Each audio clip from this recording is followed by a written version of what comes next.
Call on Government Order of the Day number 3. Ngā mana whenua o Tamaki Makaurau Collective Redress Bill, third reading. I call the Honourable Peter Sharples. Tēnā koe.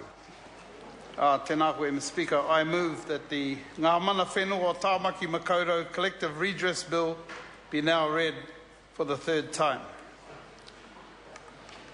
Tamaki herenga waka, Tamaki whai rawa, Tamaki pai, Tamaki Makaurau. Ko ngā kuri pure o Tamaki e kore e ngaro i te pō. He honore māku te mihi ati kia koutou, ko huki nei ki tō tātou whare nei, kia whakaotia i tēnei kaupapa. Kei te mihi au kia koutou e kaha ki te hui, ki te whakatakoto ai kaupapa, kia o tutuki ai te kaupapa nei.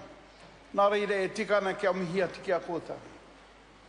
A piti atu ki tēnā, ka mihi au kia koutou, e manaki nei i ahau me taku whānau, mai te wā i tai mai au ki Tamaki i ngā tau o te ono te kau.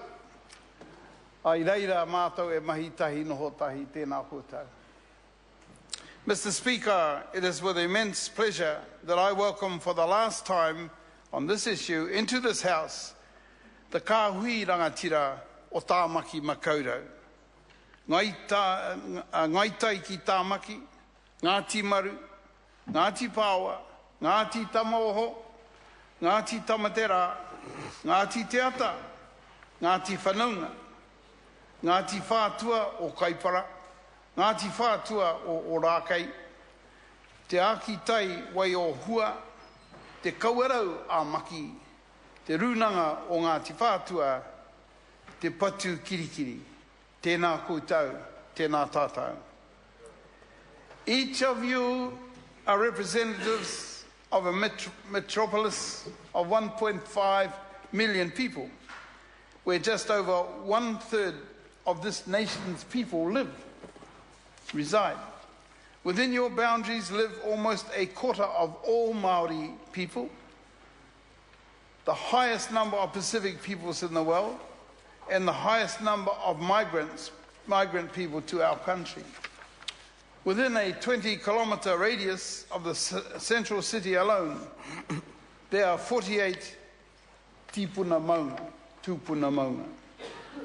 They remain the most distinctive landscape features of Tamaki Makaurau. They are the markers for the most visible evidence of original Māori settlement reaching back to the 17th century. Like all our landforms, 14 of these maunga and 4 mutu in the surrounding waters are a source of great symbolic and spiritual importance. And that is why we are here today, joined by our rangatira who have forged this momentous and innovative settlement.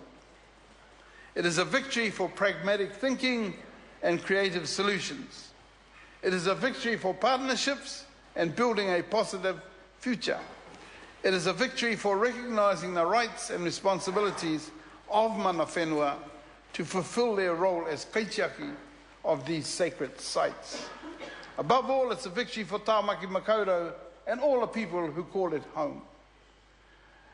Mount Eden, Mount Roskill, Mount Wellington, Mount Richmond, Mount Pigeon, Mount St. John. One could be forgiven for thinking that they had landed in the UK or the USA and not here in Aotearoa, New Zealand. Now our greatest city and its citizens can claim the more eloquent and meaningful names befitting its great landmarks. Maunga Kiakia, Maunga Ika, Maunga Fau, Puke Tāpapa, Puke Wiwi, Te Kōpuke, Maunga Rei, Takarunga, o Tāhu, Te Pane o Matao, Te Ara Puere,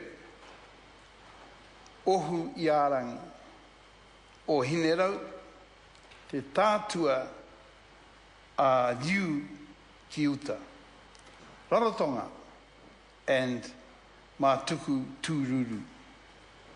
Rangi Toto, motu tapu, motu ihe, and tiri tiri matangi.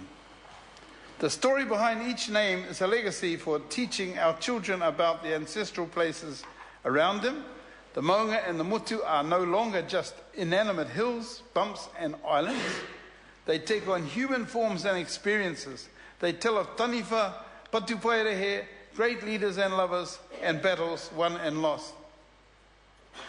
This is my last 2 weeks in Parliament, and I never thought I'd see the day when a senior minister, just a month back, stood up and explained to the House about taniwha and where they were and how they lived and so on.